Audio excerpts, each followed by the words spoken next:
Conor McGregor, he's coming back. He's fighting Michael Chandler. If he beats Michael Chandler, that's going to stun the mixed martial arts world because you have the most disciplined guy in mixed martial arts and the most undisciplined guy in mixed martial arts who's out there partying at his blackboards, which he deserves to party. Do you even get nervous for a jiu-jitsu match? Oh, absolutely. I get more nervous in jiu-jitsu than I did when I fought. There hasn't been a reign like yours, John Jones or GSP. What do you think the reason of that is? I think it's just because we're a special type of athlete. A lot of people might say, "Oh, well, today's version of the flyweights are better than the version, when I was reigning as a champion." But I would disagree with them, right? You guys are the Netherlands. You guys cover UFC.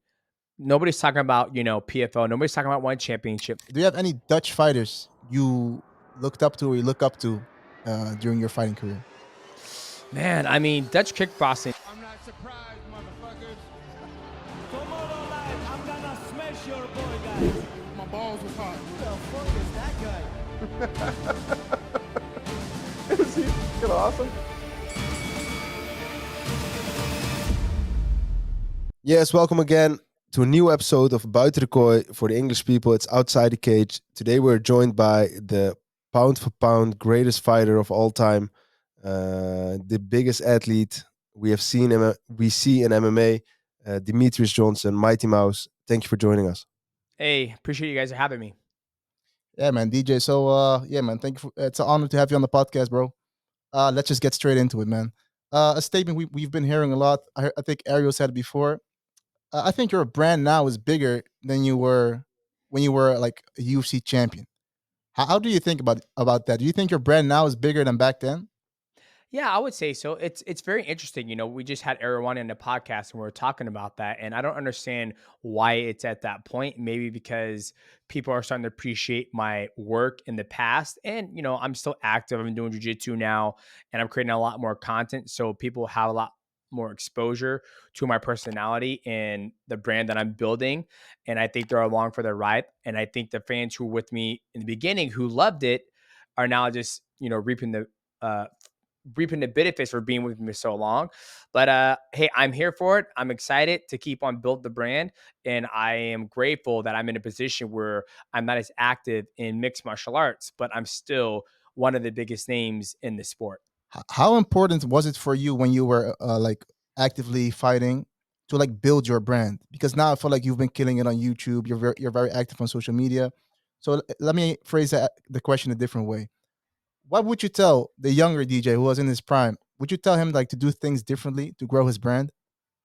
No, I would have told the younger DJ to invest in Apple and Nvidia stock.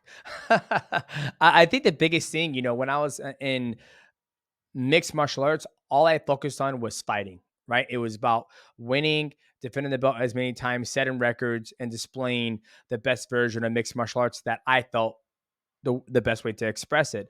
And now I know there's a transitional period for myself where I was like, okay, I can't fight forever. So I need to start working on building my brand. And I've been streaming on Twitch for 9 to 10 years. So I think it was a perfect segue to where I'm at now, where now I'm doing a lot more content. I got amazing team. I got Michael Wandsworth as a producer. I got Sammy as the creative and the social clips. We got Med as the thumbnails. We got Nick as also the B-roll. So we got a nice small team that runs like a well-oiled machine. And I think just constantly reinvesting in myself and my equipment is paying off. Talking about the part you were saying, you're focused on fighting and defending your belt a lot. Nowadays, we see the belts move a lot between the fighters. There hasn't been a reign like yours, John Jones or GSP. What do you think the reason of that is? I think it's just because we're a special type of athlete. A lot of people might say, "Oh, well, today's version of the flyweights are better than the version, when I was reigning as a champion." But I would disagree with them, right? We had killers like Kyoji Horiguchi, John Dotson, Joseph Benavidez, Ian McCall. I mean, the list just goes on. A lot of monsters. And then if you fast forward, to now, you still have a lot of great athletes who are in that division. But I just think even if you look at Anderson Silva's reign, GSP's, John Jones, I mean, John Jones is still on the top of it. And I just think it comes down to that we were just special athletes in that time frame and we were very successful and we were well-rounded. I mean, you look at every single one of those athletes, GSP, well-rounded, John Jones, well-rounded, myself, well-rounded. Anderson Silva, he was pretty well rounded. I mean, when you look at his fights with Stephen Bonner, Chael Sonnen, I mean, Travis Lutter, I mean, Vitor Belfort, I mean, he was able to strike, grapple, do everything. And when you look at, the base now in mixed martial arts, you look at Sean Strickland, he's, one dimensional. I'm sure he could do more things, but he stays on the feet.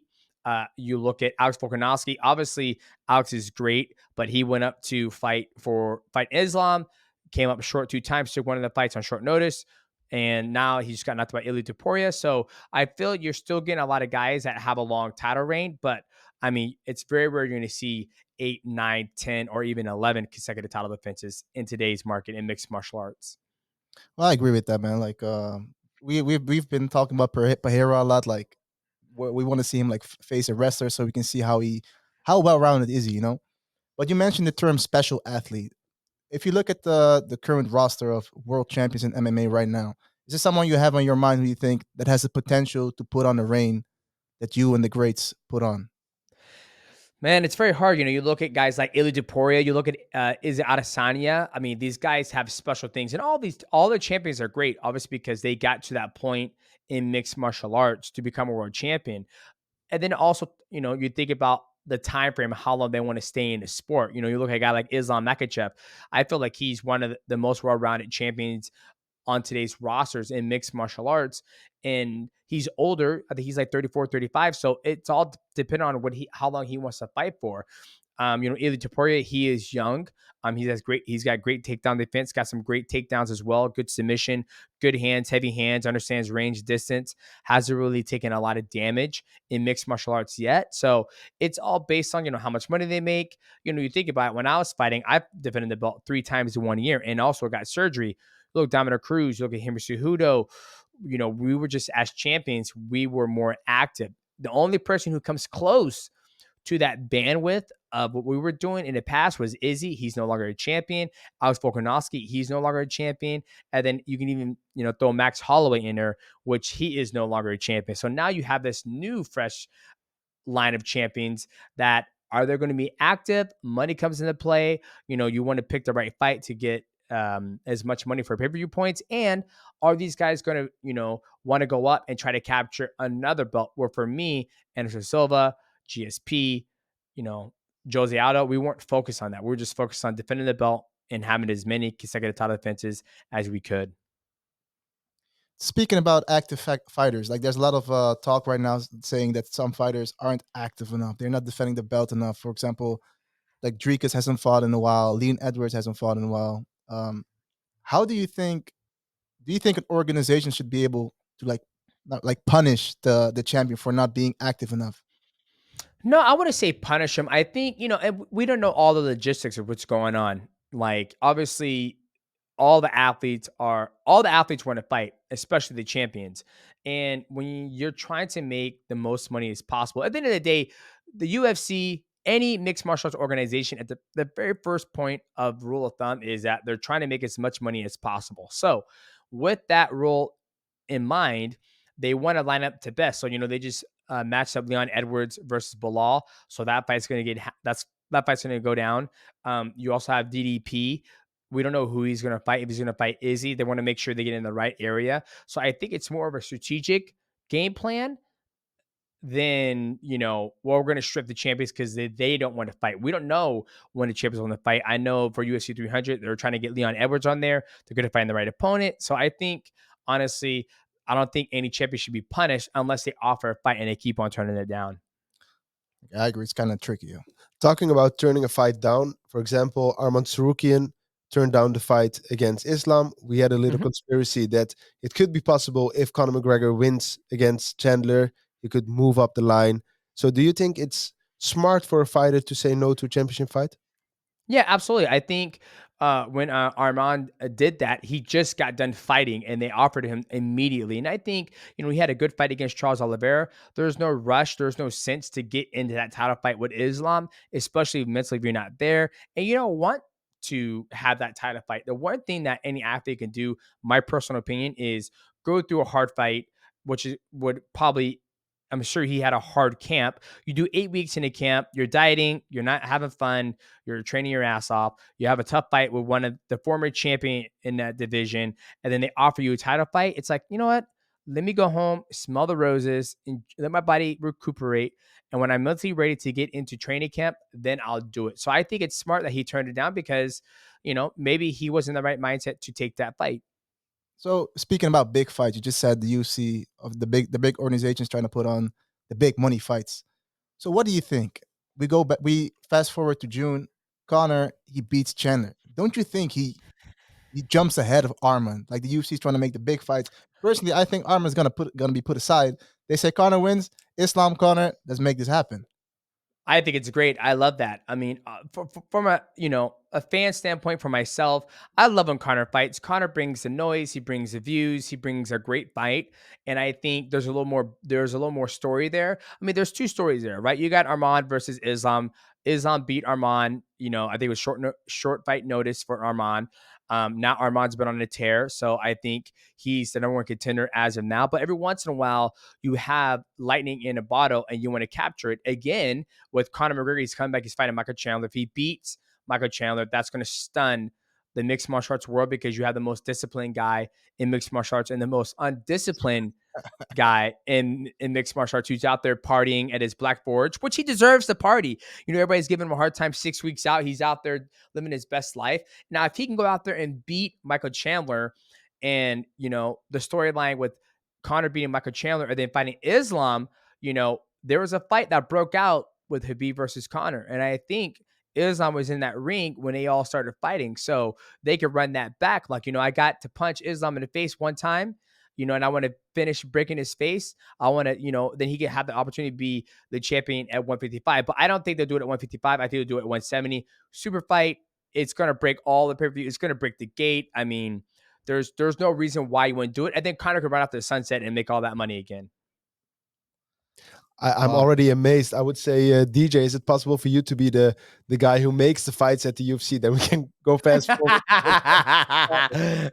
No, I don't think it's possible. And I think, like I said, Conor is a one in a lifetime athlete that brings that much type of noise and viewership. I mean, you look at what he did with Roadhouse and Amazon Prime. It was the most streamed movie on Amazon Prime with 50 million views. So the guy can, move the needle. So why not give the opportunity to the fans to see Islam versus Conor while the opportunity presents itself? I mean, and I love Michael Chandler. I love Conor. I love Islam. I love all these guys, but I don't think anybody's ringing the bell to see Islam versus Michael Chandler. I don't think people want to see that. But I think if you give Islam versus Conor McGregor, there's more of a storyline there.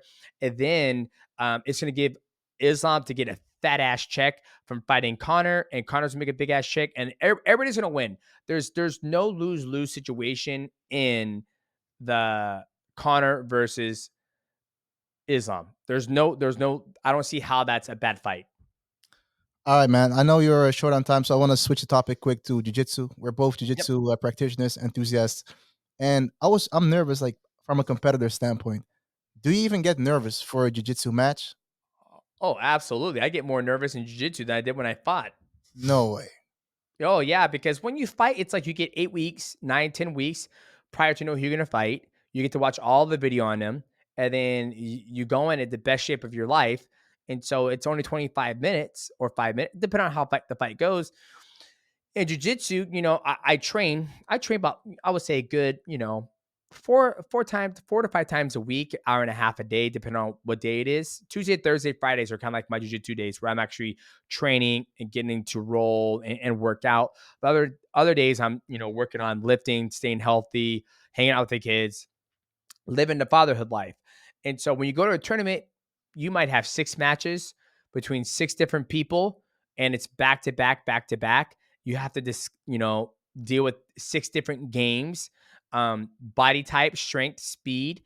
So it's more of a mental, physical grind than it is in mixed martial arts. Mixed martial arts, like, okay, you find when you're fighting, you get to train from it, you get to watch all this tape. For me, I like to go in jiu-jitsu blind. I call it raw dogging it, where you basically going to like, I don't know who I'm going to fight. I'm not looking them up. I'm going to go out there and do the best that I can.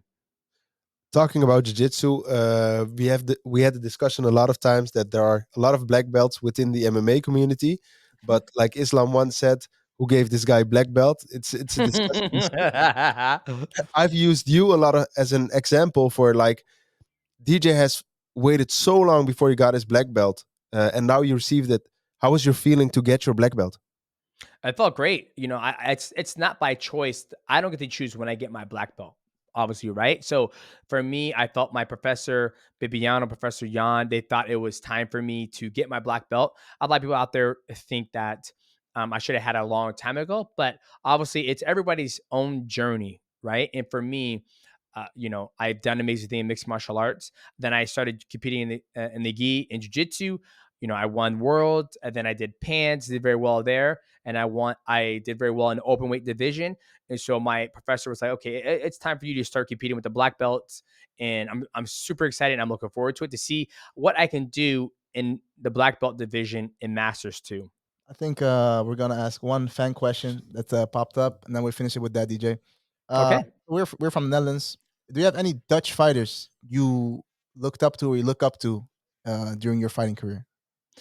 Man, I mean, Dutch kickboxing is, one of the foundation of AMC Pancreation. You have a gentleman out there in the Netherlands named Lucian, who my coach Matt Hume kind of learned from, and some of our teammates went out there and trained. So for me to name off some Dutch kickboxer that I know by heart, it would be very hard. But I love the style of Dutch kickboxing combination. 1, 2, 3, 10, 1, 2, 9, 1, 2, 3, 6, 9, just a pop, pop. 3, you're always transfer from the odd, the even side of your body. And that's the one thing I love about, the Dutch kickboxing from the Netherlands, that it's basically its infancy in its homeland where it came from. All right, man. Looking forward to seeing you here one day, man, in the Netherlands.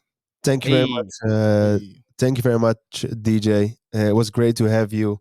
We already had GSP. Now we had another GOAT. Thank you a lot, and hopefully we can do it again. Absolutely. Appreciate Likewise, it. brother. Just let me know. Appreciate it, brother. Have a good day, man. Thank You you. too. See you. All right, thanks, DJ. Appreciate it, bro. Of course, man. Yeah, I hope it turns out well. Thanks for all your work you do for the Mighty Cast as always, and the YouTube channel. No worries, man. Let us know you need anything. And when you post this, you make social clips, just let me know and I'll repost it for you. I appreciate that. Appreciate it, man. I'm just working on the Ariel episode right now. It's great, man. I had especially the part when he just goes in on PFL. Don't get me started on this. This is crazy to me. When I saw that, Like he has a point. He has a point though, man. Like what the I'm not sure what his name is, but the guy saying the Don comparison. Davis. Yeah, Don like Davis, saying she made like putting a blast on her, like saying like LeBron James and the Durant comparison. Yeah. It's strange, man. Yeah, I agree with you. But you know what? Hey, everybody has their own opinion. And I think for him, it was a huge loss to that organization to lose Kayla Harrison.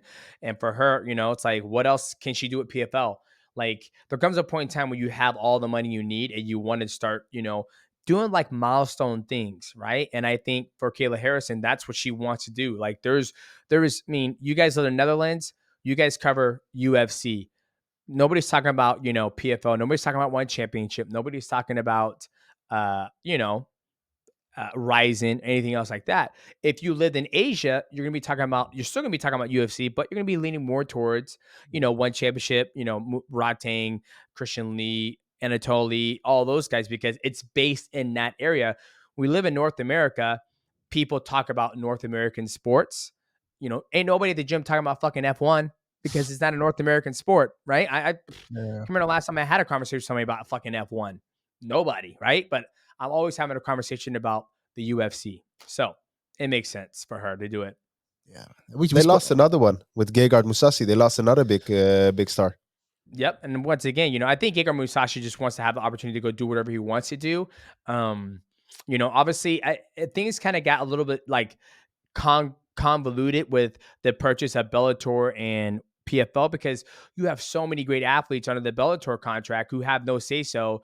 Do they have to go to PFL? Do they want to go to PFL, or do they get a purchase? You know what I mean? So it's kind of hard in today's age in mixed martial arts when you look at when the UFC bought Strikeforce everybody was super happy to come over to the UFC because it was like, hey, I get a free ticket to walk in, like DC, Luke Rockhold, Ronda Rousey, Misha Tate. I mean, the list just goes on. So you go back, 15 years ago, I don't know when the purchase was with Strikeforce and UFC. I felt a lot more people were happy to be under that banner to when people got purchased with, PFL and Bellator, especially with today's how the market is. It's like, whoa, I have to go over there. Well, what about my contract? What happens there? Do I get a piece of the purchase? I think there's everybody have a little more say so about that. I agree, man. That's why I appreciate like one with the Muay Thai with the MMA gloves. I think that's like the most entertaining thing to watch is just Muay Thai with small gloves, in my opinion. Like that's crazy.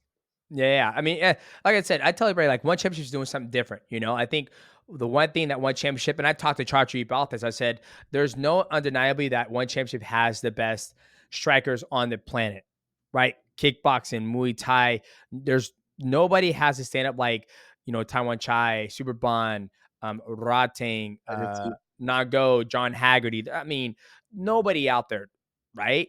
But when it comes to MMA, it's far to say that I don't think they're close. I think they can get more talent.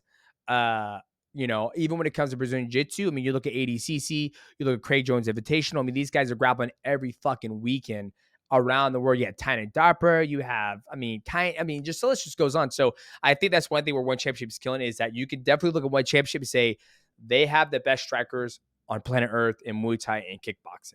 Like I feel I'll put all my NVIDIA stock on that. Definitely. Yeah, man. Same for bare knuckle. I think bare knuckle is doing the same thing. Like just do it in their own lane. Yeah, their own lane. Like they specialize in bare knuckle. They don't want to try to compete. And here's the thing: it's not you're trying to compete with everybody, but I think when you look at all the organizations in the world, you want to be able to give your viewership something totally different from the other one, right? Like one championship, it has it has jiu-jitsu, has mixed martial arts, it has kickboxing, Muay Thai, and small gloves, big gloves. Perfect. UFC, it's all MMA. PFL, Bellator, all MMA. IBJJF, all jiu-jitsu. ADCC, all jiu-jitsu. Bare knuckle fighting, all bare knuckle fighting. So the only one that separates itself from all the other ones is one championship and bare knuckle. And IBJJF and ADCC were those three that I just named, Ryzen. Well, Ryzen has a little bit of everything too. But so there you go. But yeah, I mean, we're going all fucking day about this. Yeah.